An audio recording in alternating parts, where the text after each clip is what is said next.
This conference will now be recorded. So the codes what we are going to learn over here is full stack Java. So in this full stack Java, I've divided the codes into different categories. Like we initially start with the core Java. Even we call Java SC. Then next we move to the next one, web technologies. Web technologies, or even you can call it as UI design. User interface design. Then the next one, we go with advanced Java. Even we call it as Java EE Enterprise Edition. Then next and very important one, frameworks. Very important one, frameworks. Okay. Then next one, frameworks. Then we are going to see some of the real-time tools during our course, and I'll be going with a project. Okay, I'll be sharing one project to you which you need to work out from your end. Okay, I'll give guidance related to this. Then, so initially we start with the core Java, which we call Java SC. Java SC stands for Java Standard Edition. Java SC stands for what? Java Standard Edition. And the main use of going with core Java is used to develop standalone or desktop applications. Used to develop what? Standalone or desktop applications. Okay, so can anyone take examples of desktop applications?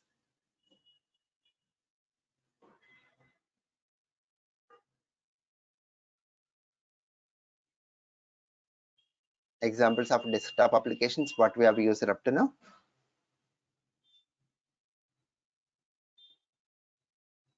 Like Notepad, WordPad, Paint, MS Office, like Word, Excel, calculator, all these are desktop applications. Once we install, you need not connect to other system to run the application. They are independent.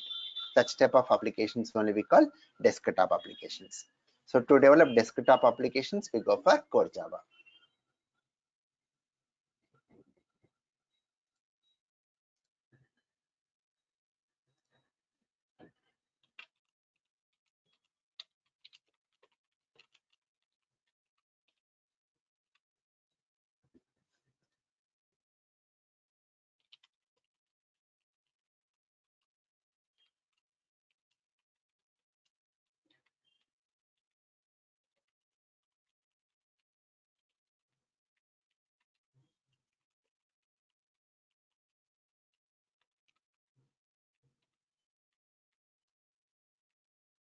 Right.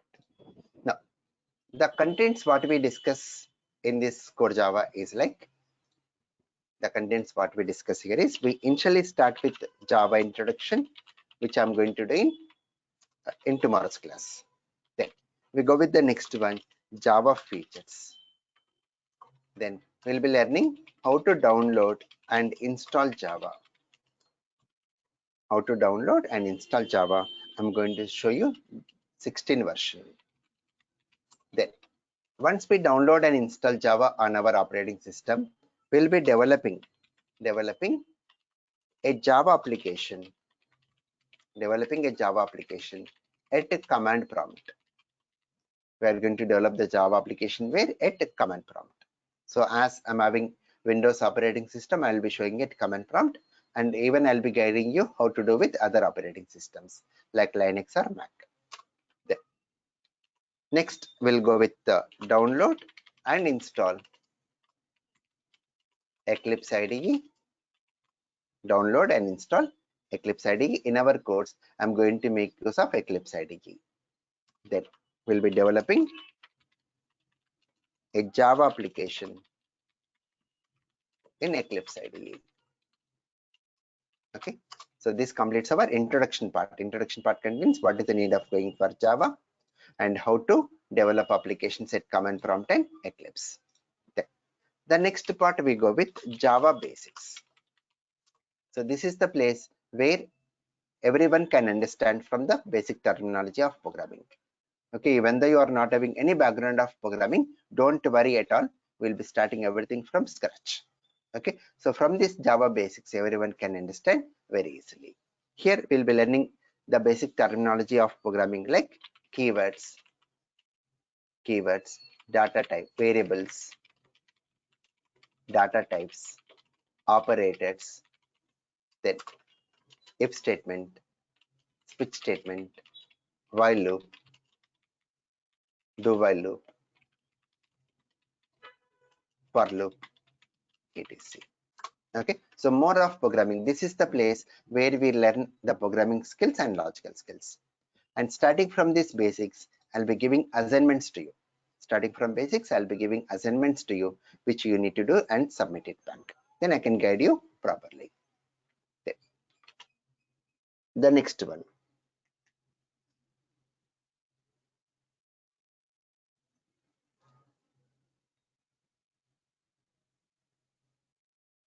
The next one, where we go with the concept of arrays. So can anyone say what is the use of arrays?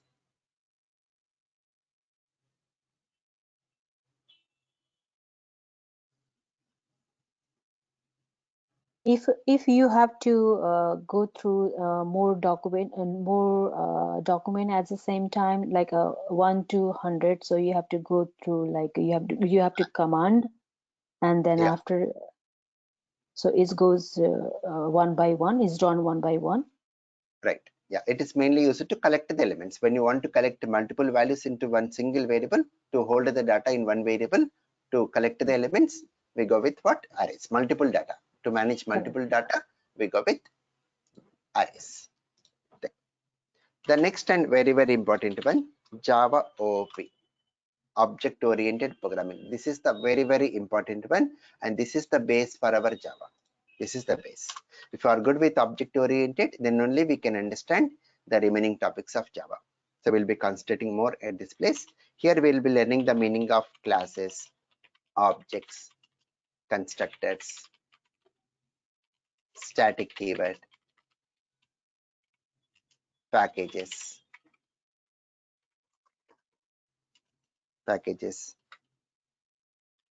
inheritance,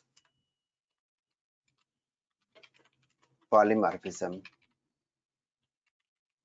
inner classes, access modifiers, encapsulation, abstract classes, interfaces like this. Okay, so this is very, very important one. This will take something around 5 to 6 classes for us only on this. Then we move to the next one, java.lan package. So the meaning of package is like a folder. The meaning of package is like a folder concept in Java, where it goes with some predefined classes. What is class? Everything we discuss in tomorrow's class. So it goes with some of the predefined classes like object, string, object class, string class, string buffer class, string builder class, math class, wrapper classes like this. We'll be learning some of the basic classes here. The next and important topic is exception handling. Exception means a runtime error. When you are running the program during that time, based on the mistakes what user will do, we get some errors. That errors we call runtime errors. That runtime errors only we call exception handling. The next one, multi-threading. So can anyone say what is multitasking? Can you go with examples of multitasking? Doing multiple things at one time. Right, doing multiple things at one time. Like examples. I want examples. So playing games while doing work. Right, you are playing games, along with that you are listening to the songs. Okay, so Yeah. you are listening to the songs and working with our projects. like that. Yeah. So in my case, I've opened browser, I've opened Notepad, I've opened GoToMeeting, like that. Every window is a task here. Then what is a thread? Have you seen threads anytime? Yeah, we do. Yeah. Examples? Actually, I hope multi-threading is kind of doing multiple things at the same time by threading each other. Yeah, examples. If you go with example, it will be easy for us, right, to understand. In a chat, multiple chat messages would be a thread. Right. Yeah. Chatting. Right. If you take Gmail, Gmail is a task. In that Gmail, how many compose windows we can open? One or multiple? Multiple. So every compose window is a part of Gmail. So threads are part of a task. So the compose messages what you open, that only we call thread. Since I'm able to open multiple compose messages, that means Gmail supports multi-threading. So every compose window what it gets open, it's a thread here. So threads are part of a task only. Then when you open Gmail, and in that when you go for compose, how many attachments we can do? One or multiple? Multiple. Multiple. So when one attachment is going on, I can even attach one more. Like that, when attachments are going on, I can even type the subject and body of message, because attachments are also threads here. Attachments are also threads. Okay. The main use is to increase performance of application. Why we go with threads? To increase performance. Then one more good example. If you take this GoToMeeting only, in this GoToMeeting, it's a task. What I can do in this GoToMeeting simultaneously, I can show my screen, it's a thread. I can record the class, it's a thread. I can speak with you, it's a thread. Right? Got it? Yeah. I'm able to do multiple things. If I'm able to do multiple things inside one task, that means the application supports multi-threading. Got it? Yes. So this is also very important topic. We'll discuss more on this. Then the next and very, very important one, collections. So any Java project you take, we make use of collections in that. That much important it is. So when you go for arrays are also used to collect the data. Collections are also used to collect the data. Then the drawback of arrays is when we go for arrays, we have to mention the size, how many elements you want to collect. For example, if you mention the size as 50, we can collect maximum 50 elements only. We cannot decrease the size or we cannot increase the size. But in reality, we cannot go for fixed sizes. That's the place where we go for collections. So collections are used to collect elements of variable size, not fixed. The next one, we go with the functional interface, lambda expressions, and stream API. Very, very important topic. I won't elaborate now. You will get confused. The next one, IO package. IO stands for input output. IO stands for what? Input output.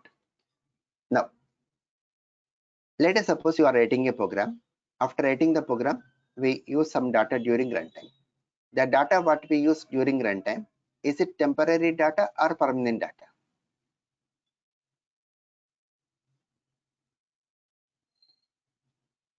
It is temporary because it is stored in RAM memory. Where we can store data permanently?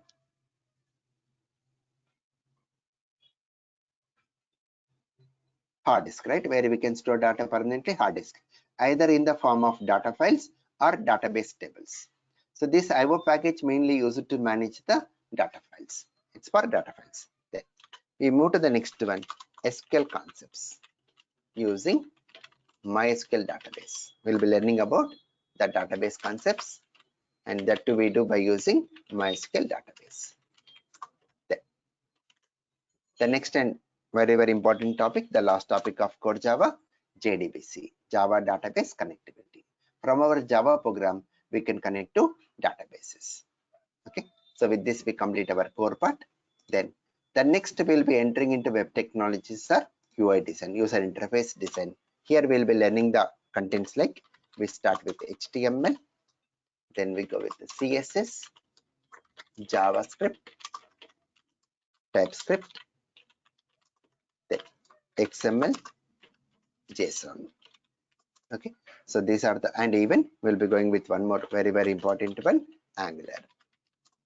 So these are the web technologies what we'll be learning in our course. Then, coming to the next one, advanced Java, Java EE. Java EE stands for Java Enterprise Edition. The main use of going for this one is used to develop web applications. It's for web applications. Like the examples of web applications like Google, Gmail, Amazon, Flipkart, then this one like Book My Show, Make My Trip, all these are web applications. So once we develop application and keep it in server, other people can able to access our application. Then, here we'll be learning the two important topics, servlets and JSP. JSP stands for Java Server Pages. Then, the next and very important one is frameworks. So any project we take nowadays, we develop by using frameworks. But to understand frameworks, we should come from this prior background compulsory. Then only we can understand frameworks. And in our course, we are going to discuss the frameworks like Hibernate framework. Then we go with the web services. This is not a framework. Then we'll be going with the Spring framework. In Spring, we are going to make use of web services. That's the reason we discuss web services first. And in this Spring framework, it goes with so many modules. And in our course, we'll be learning the modules like Spring Core or Bean module. Then we go with the Spring DAO module, very important one, where we go with the 3 submodules like Spring JDBC, Spring ORM, where we integrate with Hibernate, then Spring Data. Then we go with the Spring MVC module. This is mainly used to develop web applications.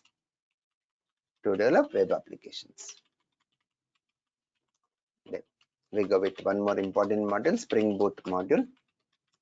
Then we go with Spring REST module. So these are the modules we'll be learning under Spring framework. Very important one. Then the next thing, we go with microservices.